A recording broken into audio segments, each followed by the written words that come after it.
लेखक आणि अभिवाचक गजेंद्र सदावर्ते. रात्रीचे 8 वाजले असतील. साखरखेड्याचा आठवडी बाजार केव्हाचाच ओसरला होता. दिवसभराच्या वर्दळीचे रस्ते आता शांत झाले होते. रस्त्यावर तसा शुकशुकाटच होता, परंतु एस टी स्टँडवर मात्र किंचितशी वर्दळ होती. हॉटेल, पानठेले प्रकाशात झगमगून गेले होते. एस टी स्टँडच्या एका कोपऱ्यामध्ये दडलेल्या देशी दारूच्या दुकानात जीवनराव आणि सीताराम भाऊ यांच्या गप्पांना रंग चढला होता. बाटली मागे बाटली रिकामी होत होती. बाटलीचं झाकण लावत सीताराम भाऊ म्हणाले, जीवनराव, आता बस झालं, रातबी झाली, अजून घरी जायचं. संग सोबती कोणी नाही. जीवनरावाची नशा डोळ्यात उतरत होती. ओठाचा ग्लास बाजूला करून ते म्हणाले, सोबती गेला खड्ड्यात. आपल्याला काय भेव घेऊ नाही वाटत बुवा. पण जीवनराव, रात्रीचा समय जरा जपून असलं पाहिजे माणसानं. जपून भाऊ, जरूर जरूर जपून. कोणतं बी काम जरा जपून केलं पाहिजे. पण ही वरतोंडी पोटात गेली की सगळं काही माणूस भुलतो पहा. दोघेही दारू पित होते. सीताराम भाऊ हात राखून पित होते, तर जीवनराव बेधुंद होऊन पित होते. पिता पिताच जीवनरावाची नजर बाहेर गेली तसा जीवनरावांना धक्काच बसला. ते चांगलेच चमकले. बाहेर त्यांना अकल्पित दृश्य दिसलं. बाहेर पानठेऱ्यावर चोपडे जमादार व लोखंडे हवालदार सिगारेट फुंकत होते. जीवनराव चांगलेच गडबडले, परंतु पुढच्या क्षणाला सावधून तिरप्या नजरेने पाहत अर्काट स्वरात म्हणाले, काय डांबरट माणूस हाय हा. माणसाले विनाकारण जापतो. आमच्या गावाच्या माणसाले ज्यानं रातभर कोंडलं होतं ठाण्यात. जरा घटकाभर इथंच थांबा, जरा जाऊ द्या लेकाले. काय इथं जन्म काढणार आहे त्यो. सीताराम भाऊ पिता पिता म्हणाले. जीवनरावाची नशा चढत होती, परंतु लक्ष जमादाराकडे होतं. अधूनमधून ते चोपडे जमादाराकडं डोळे फिरवून पाहू लागले. जमादार जाण्याची वाट पाहू लागले, पण दोघेही पोलीस जागचे हलेनात. सीताराम भाऊच्या आग्रहावरून जीवनरावनं पिणं थांबवलं होतं. आता क्षणाक्षणाचा काळ मोठा वाटू लागला होता. जीवनरावांना अजून आपल्या गावाला जायचं होतं, पण जमादार आणि हवालदार आपापल्या जागेचे हलत नव्हते. जीवनरावाची त्यामुळं चांगलीच पंचायत झाली होती, कारण चोपडे जमादार आणि जीवनराव या दोघांचं चांगलंच बिनसलेलं होतं.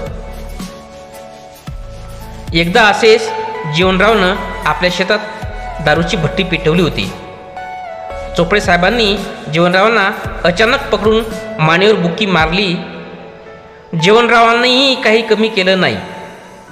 चोपडे साहेबांच्या पाठीत एक जोरदार काठी मारून पसार झाले. या घटनेला मैनाही लोटला नव्हता.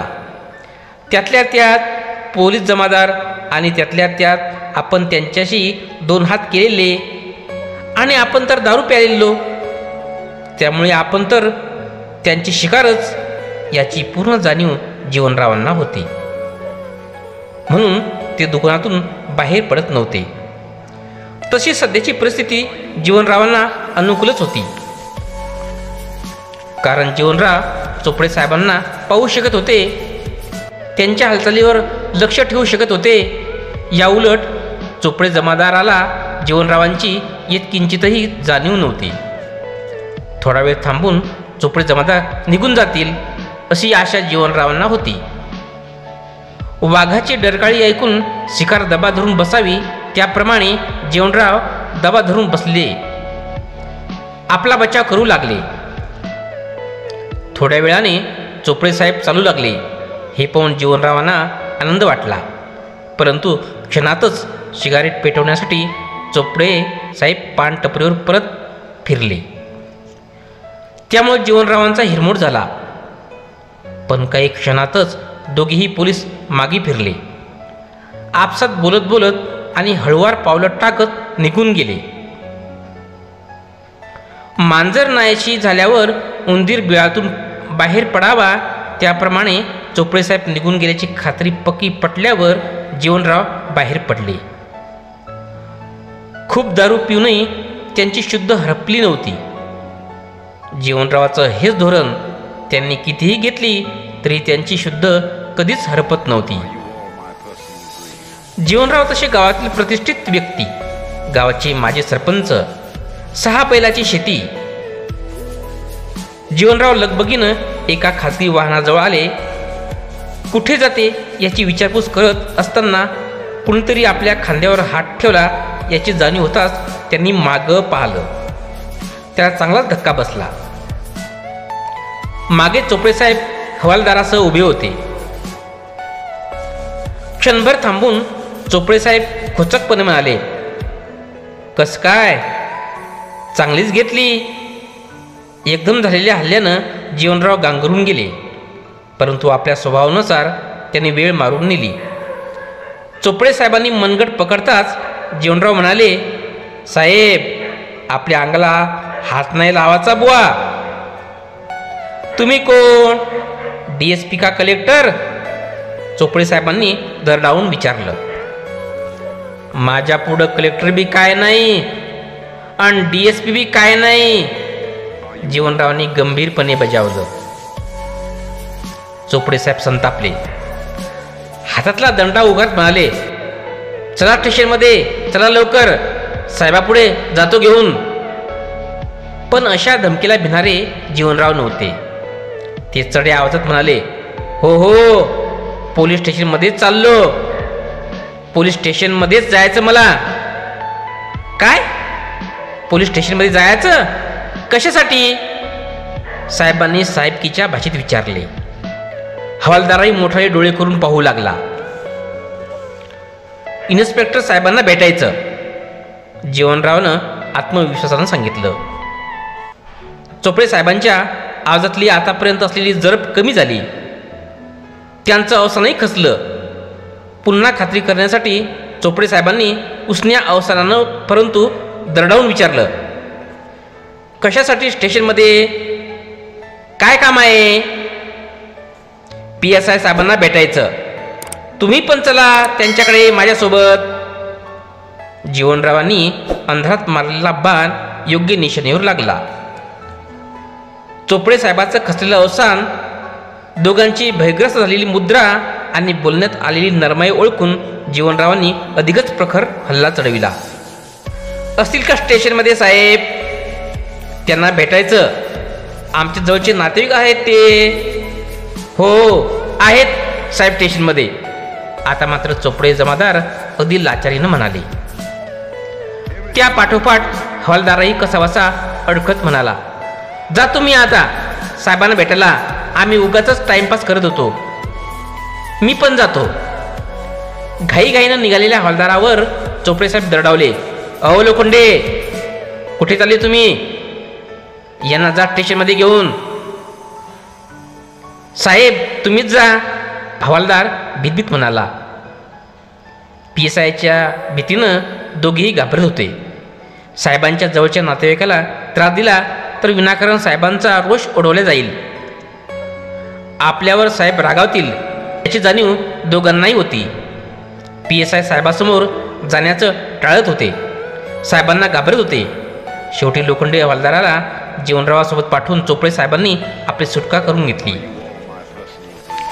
जीवनराव खोटं पण रेटून बोलले होते.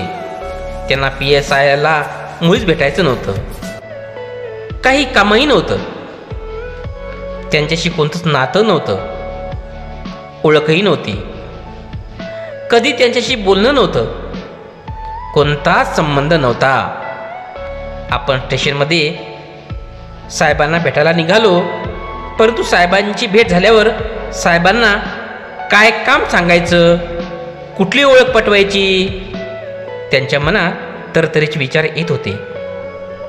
पोटात जी टाकली होती ती चळाच्या आतच उतरली होती.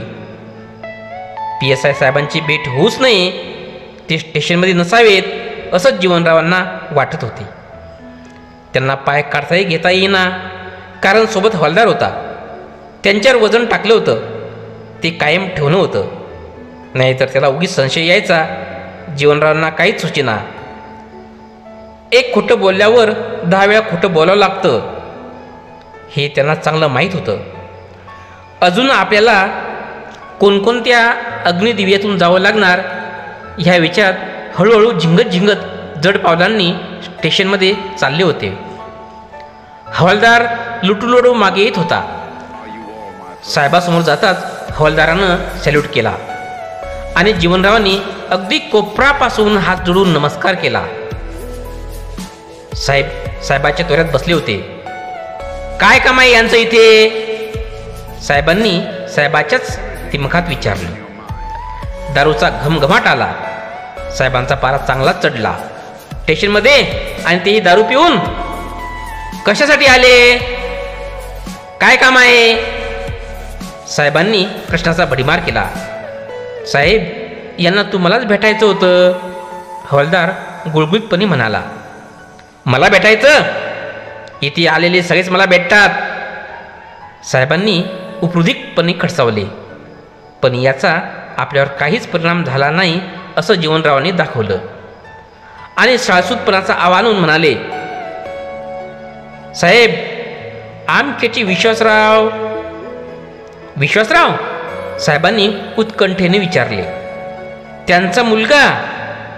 जीवनरावांनी आपलं वाक्य पूर्ण करण्याचा आतच साहेब म्हणाले. हो हो, तो एमडी झालेला? कसं बरोबर बोलले साहेब तुम्ही. तो डॉक्टर? साहेबांची नजर एकदम बदलली. तिरस्काराऐवजी आपुलकी निर्माण झाली.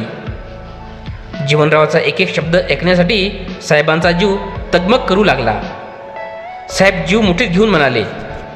तो एकुलता एक मुलगा आहे विश्वासरावांचा? क्या सही पत्ता फेका साहेबजी. त्या मुलासाठीच तुमची मुलगी पाहायला आलो मी. विश्वासरावांनीच मला पाठवलं. ते म्हणत, तुमची पसंत ती आमची पसंत. ते तसे म्हणणारच. आमचे व्याहीच ते. त्यांची मुलगी माझ्या मुलालाच केलेली आहे.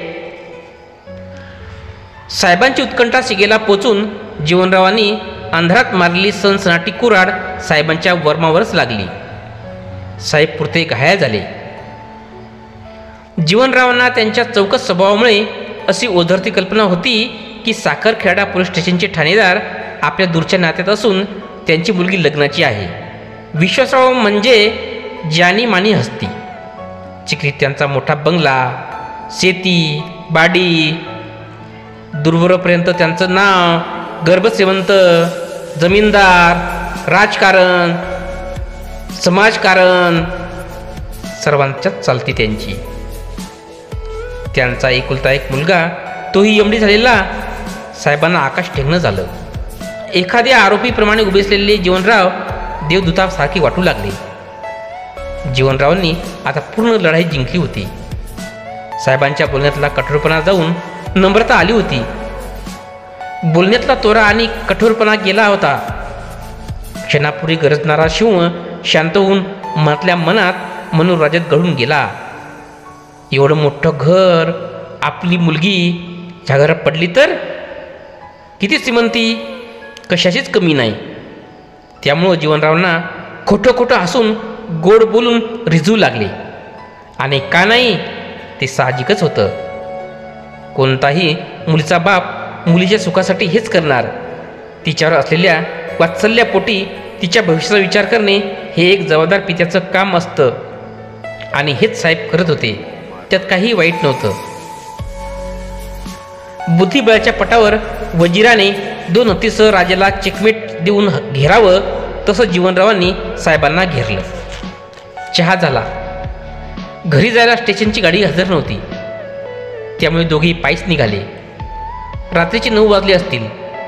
घरजवळ आलं तसं जीवनरावांना एकटं सोडून साहेब लगबगीने पुढे गेले. कदाचित नवऱ्या मुलीला व्यवस्थित कपडे लत्ते, भांग पावडर करण्याचे सांगण्यासाठी गेले असावेत असा तर्क काढून जीवनराव घरातल्या घरात हसले.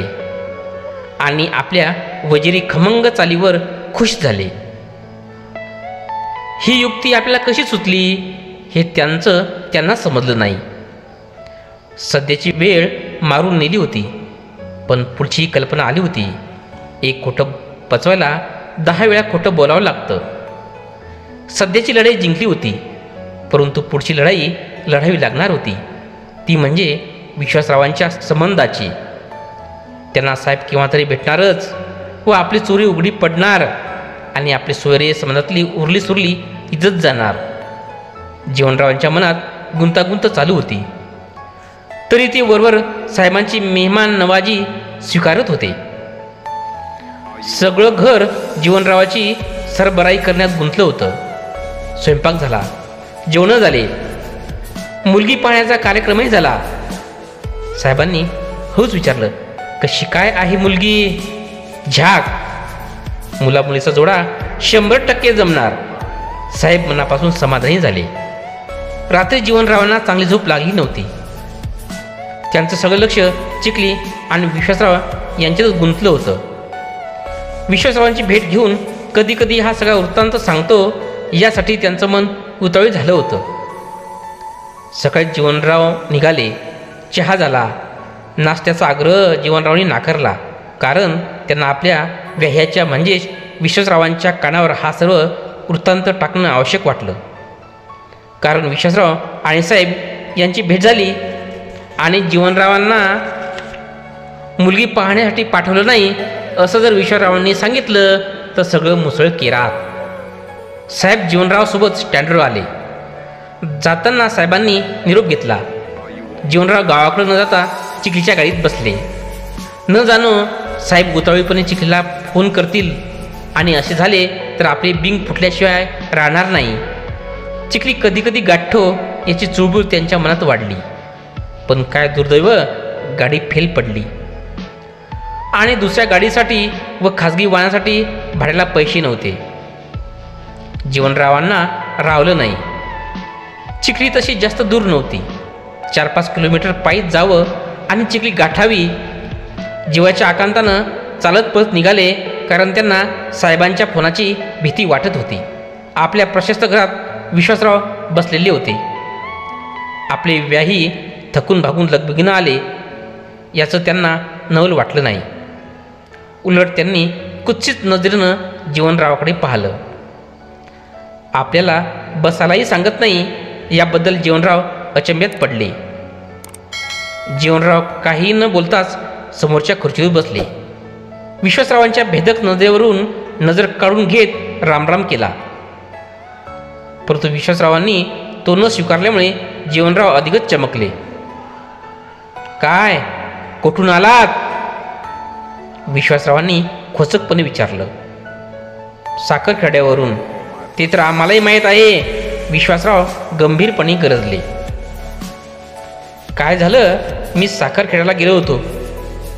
तिथं आमची अन पोलीस इन्स्पेक्टरची अचानक भेट झाली. म्हणून घेतली आपल्या डॉक्टरसाठी पोरगी पाहून. जीवनराव मुद्द्याचं बोलले. तुम्हाला कोणी सांगितलं हे रिकामं काम करायला?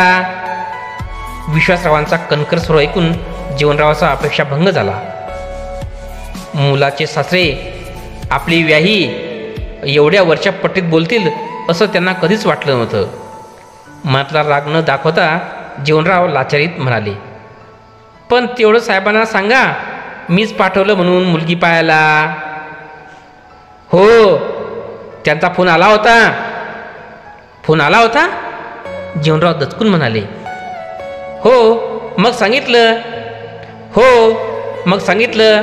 आमच्या दारुड्या व्याह्याबद्दल काय सांगायचं ते. शेरभर पीत जा आणि पावशेर अंगात आणत जा. तुमच्याबरोबर आमची पण इज्जत गमवा समाजात. आम्हाला जोडे खाऊ घाला. काय संबंध होता? मुलगी कशाला पाहिली विनाकारण? कशाला हेळसांड करायची मुलीच्या बापाची? आम्ही पण मुलीचे बाप आहोत ना. आम्हाला लाज वाटते तुमची, पण काय करावं? आमची मुठभर केस तुमच्या हातात, म्हणून विचार करावा लागतो. विश्वासराव बोलतच होते, बेफान होऊन, अगदी बेफान होऊन. समोरून विश्वासरावांची बायको चहा घेऊन आली.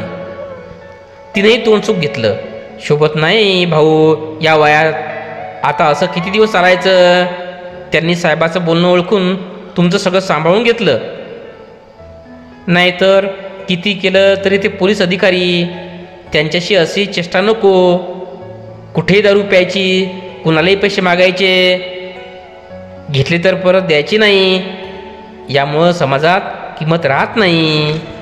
त्यांना काय किमतीचं मान अपमान कशासंग खातात हे त्यांना माहीत तरी आहे का. चहा घेतला ना, तुम्ही जा आता निघा.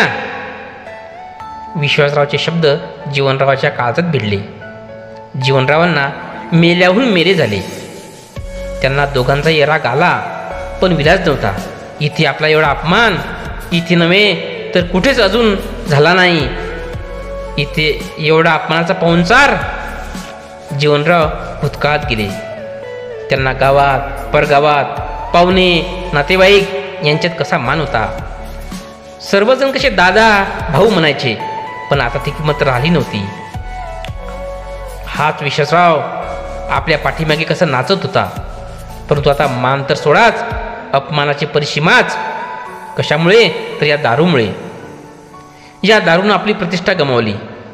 एका काळचा वाघ, पण आता कुत्र्याची देखील किंमत कोणी द्यायला तयार नाही. घरी मुलगा सून नात्या गोत्यात सगळीकडे सारखंच. त्यांना विश्वासरावांचा त्याहीपेक्षा दारूचा राग आला होता. ते जायला निघाले, पण क्षणातच लक्षात आले खिसा खाली आहे. भाड्याला पैसे नाहीत. विश्वासरावांना पैसे मागायला त्यांचं मन धजत नव्हतं, परंतु त्यांना पूर्णपणे नाविलाज होता.